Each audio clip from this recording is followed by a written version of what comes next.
Olá, seja muito bem-vindo, muito bem-vinda ao curso básico sobre blockchain e criptomoedas. Eu sou o professor Matheus e essa vai ser a segunda parte da minha aula sobre esse tema aqui, o que são altcoins. Então, na primeira parte, eu respondi a essa pergunta, falei o que são altcoins, falei sobre o processo de compra e venda de altcoins. Falei também sobre quais são algumas das principais, eu trouxe na verdade aqui 4 ou 5 exemplos de altcoins que são aí consideradas as principais e falei para você sobre o motivo, ou melhor, sobre a facilidade que é a criação de uma altcoin, porque basicamente qualquer pessoa que pode programar, que sabe programar, pode criar uma altcoin. Se você ainda não viu a primeira parte, dá uma olhadinha no cartãozinho que eu estou colocando aqui ou clica no link que está aqui embaixo na descrição para que você possa então acompanhar a primeira parte dessa aula. E aqui na segunda parte eu tinha parado, na aula passada no caso, eu tinha parado exatamente aqui, falando que existe aí atualmente mais de 2.000 moedas digitais, 2.000 criptoativos, quer dizer, existe o Bitcoin, que é a principal, é a mais famosa, é a mais conhecida, e existem mais de 2.000 outros criptoativos. E você pode ver a lista completa deles nesse site que está aí, que é o CoinMarketCap. Né? Então, eu terminei aqui, parei por aqui na primeira parte, e agora vamos dar continuidade então, falando ou respondendo a essa pergunta. Por que são criadas tantas altcoins, né? Quer dizer, qual é o motivo, o que leva alguém a criar uma nova criptomoeda? É aquela questão, existem mais de 2.000 criptoativos, 2.000 criptomoedas. Será que é necessário criar mais uma? Né? Qual é a razão disso? Então, na verdade, considera-se que existam aí duas razões principais para a criação de uma criptomoeda. A primeira razão é a seguinte, é uma questão técnica. Ou seja, nessa visão técnica, ou seja, quando uma moeda digital é criada com esse objetivo técnico, digamos assim, qual é a perspectiva? A perspectiva é a de buscar algum tipo de melhoria em relação ao código do Bitcoin. Então, por exemplo, na primeira parte dessa aula, eu falei sobre a Litecoin. Quer dizer, a Litecoin foi criada para solucionar um problema técnico do Bitcoin, né? Ou seja, um problema técnico na visão de quem criou a Litecoin, é claro. Porque as confirmações do Bitcoin surgem a cada 10 minutos, mais ou menos, né? É o processo técnico de criação de um novo bloco, de adição de um novo bloco à blockchain do Bitcoin, e cada novo bloco surge em média a cada 10 minutos. Portanto, você pode considerar que uma transação é realizada apenas depois de uma confirmação, e como a confirmação demora aí esses 10 minutos, esse grupo que criou a Litecoin pensou, não, 10 minutos é muito tempo, então vamos mexer aqui no código-fonte para fazer com que as confirmações ocorram a cada 2 minutos e meio, que é o que ocorre na Litecoin, no código-fonte da Litecoin. Então eles vão lá, criaram a Litecoin, já que não se pode alterar, a comunidade considera que não se pode simplesmente alterar o código-fonte do Bitcoin para não desvirtuá-lo daquilo que ele originariamente é. Então, essa é a primeira razão, é a razão técnica. Ou a Monero, por exemplo, que eu também citei na primeira parte dessa aula. Criou-se a Monero para quê? Para efetivamente buscar o anonimato, né, nas transações entre criptomoedas, já que o Bitcoin e outras criptomoedas, o seu dono é identificável, não é anônimo, as transações não são anônimas. Portanto, a ideia da Monero, dos criadores da Monero é essa, é de criar efetivamente um anonimato. Então a primeira razão é essa, a razão técnica, melhoria das características técnicas em relação ao Bitcoin. E o segundo motivo é uma questão econômica. Econômica por quê?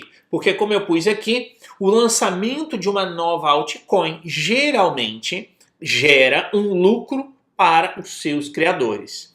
É claro que isso aqui depende da perspectiva de uso, depende da utilização em massa, depende da forma como ela é lançada, e aí vem a questão das ICOs, que eu vou falar em aulas futuras aqui no curso. tá? Então isso tudo, é claro, essa questão de gerar lucro vai depender de alguns detalhes, né, que a gente vai conversar aí em aulas futuras. De toda forma, e talvez aqui adiantando um pouquinho, muito grosso modo, o que acontece? Eu tenho uma empresa, vou oferecer um serviço. Então, eu crio lá a minha moeda, lanço a minha moeda e nisso a minha moeda se valoriza. Então, a perspectiva aqui é essa, eu vou criar uma nova moeda, um token, porque aí eu vou vender essa criptomoeda e claro que com isso eu vou gerar lucro para mim mesmo.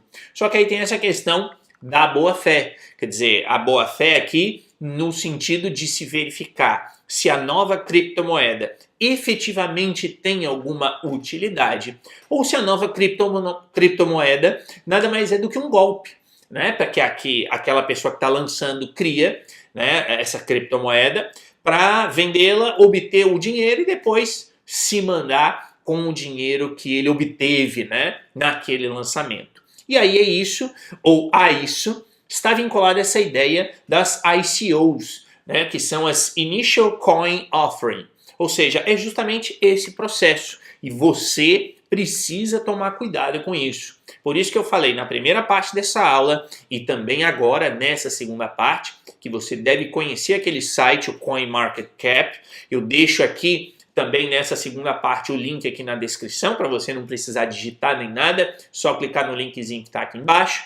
Mas dê uma olhada lá, por quê? Porque eventualmente você vê uma nova moeda e essas ICOs, elas estão ocorrendo o tempo todo, tá? Sem parar na internet. Existem algumas estimativas de que em 2017 as ICOs levantaram 4 bilhões e 500 milhões de dólares e neste ano de 2018, eu estou gravando esse vídeo agora em outubro, portanto o ano ainda não acabou, mas agora até outubro de 2018 já se chegou a 17 bilhões de dólares, tá? Com essas ICOs, ou seja, é o dinheiro movimentado nessas ICOs. Então é necessário tomar cuidado para que você não entre em um processo desse e entregue o seu dinheiro e depois você vê aquela moeda que você recebeu em troca, né, nessa ICO, evaporar o preço dela, né, virar poeira, virar pó. Então tome muito cuidado e eu vou falar sobre isso especificamente em uma próxima aula. Tá? Dependendo aí de quando você estiver assistindo esse vídeo, ele talvez já esteja disponível e aí, se estiver disponível, dá uma olhadinha aqui embaixo na descrição do vídeo que você já vai ter acesso a essa aula para saber em detalhes o que é uma ICO. Tá? Como eu pus aqui eu vou dar a ideia básica. Basicamente, uma ICO corresponde ao lançamento de um novo criptoativo, geralmente um novo token. Eu já expliquei essa distinção entre criptomoeda e criptotoken em aulas anteriores. Dá uma olhadinha aqui ou no link que está na descrição. E isso é feito em troca de Ether. Então é aquele processo que eu falei antes. Eu vou criar lá a Prof. Mateus Coin, por exemplo, né? Então eu programo a moeda, crio o código-fonte e lanço e digo assim, olha, quem tiver acesso a essa criptomoeda, quem comprar essa criptomoeda, vai ter acesso a um serviço que eu ofereço. Nesse caso, o que vai acontecer? Eu vendo, eu distribuo a minha Prof. Mateus Coin lá para quem está interessado nessa Initial Coin Offering, ou seja, é o oferecimento inicial da moeda, né, numa tradução aqui muito livre. Ou seja, eu vou lá e digo assim para você, olha, eu ofereço esse serviço X aqui. Esse serviço X custa, por exemplo, R$1.000. Só que em vez de você pagar os R$1.000, você compra essa minha moeda, né, me transfere Ether e eu te dou então tokens da minha moeda, o Prof. Mateus Coin. E aí, quando eu lançar aqui esse serviço ou melhorias nesse serviço, etc., você não vai pagar, você vai usar essa Prof. Mateus Coin para acessar esse serviço que eu vou oferecer para você. Então, muito grosso modo, é isso. Eu que estou desenvolvendo um novo serviço, ou uma melhoria no serviço que eu já tenho, eu recebo o seu Ether, você vai lá e compra o Ether, transfere para mim, eu transfiro essa Prof. Mateus Coin aqui, que eu estou inventando agora para você, e quando eu lançar o meu serviço, você vai usar essa Prof. Mateus Coin para pagar por esse serviço. Quer dizer, não é bem pagar, né? Porque na verdade você já usou, já comprou, na verdade, a minha moeda e você vai utilizá-la, então, e obviamente que isso geralmente é feito dando descontos. Então, como eu disse, se para o público de fora, né, esse serviço vai custar R$1.000, por exemplo, e aí vamos supor que um token desse Prof. Mateus Coin valha R$1.000. Então, quem é um terceiro que quer utilizar, ele vai ter de pagar R$1.000, compra a minha moeda e usa a minha moeda no meu serviço. Agora, você que comprou antes, comprou aqui quando eu estava fazendo essa ICO, né, você não comprou por 1.000, você comprou por 500, por exemplo. Então, obviamente, você estaria tendo aí um desconto de 50% nesse momento. Então, muito grosso modo, é assim que funciona uma ICO. Né? Ou seja, a empresa diz que vai oferecer um serviço, oferece a sua própria criptomoeda, a criptomoeda da empresa, e aí o usuário vai lá, compra aquele cripto token, no caso, antecipadamente, e depois, quando o serviço for lançado, ele ou o usuário, usa aquele token, né, para comprar aí, para utilizar os serviços da empresa. Então, é assim que funciona uma ICO. Como eu pus aqui, né? E aí, aqui é apenas um repeteco disso que eu já expliquei, vamos passar um pouquinho mais rápido. A empresa quer desenvolver um produto X e para isso precisa de dinheiro.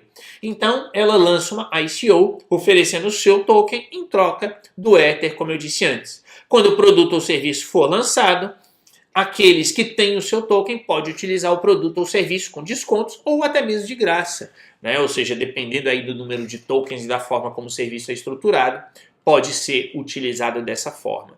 Então, isso é uma ICO, como eu falei isso aqui de maneira bem geral, né? Eu vou aprofundar um pouco nas próximas aulas, mas de maneira geral você já tem aí uma ideia de por que existem muitas altcoins e como é fácil criá-las e o cuidado que você deve ter, obviamente, na hora de investir o seu suado dinheiro em uma outra criptomoeda que não seja aí o Bitcoin, por exemplo. Novamente, vai investir em outras moedas, não há problema algum, invista, mas invista com conhecimento. Tome cuidado para você não entrar em uma ICO que é uma furada, porque é aquela coisa, você transferiu o Ether e já era. Perdeu o seu dinheiro se aquilo ali for de má fé, tá? Tome cuidado com isso então. E se você, claro, tiver alguma dúvida sobre o que eu falei aqui, nessa segunda parte dessa aula, deixa aqui embaixo nos comentários a sua dúvida, a sua sugestão, né, que com certeza irei responder para você em uma próxima oportunidade. Muito obrigado por ter assistido essa aula, um abraço e a gente se vê então no meu próximo vídeo. Até lá!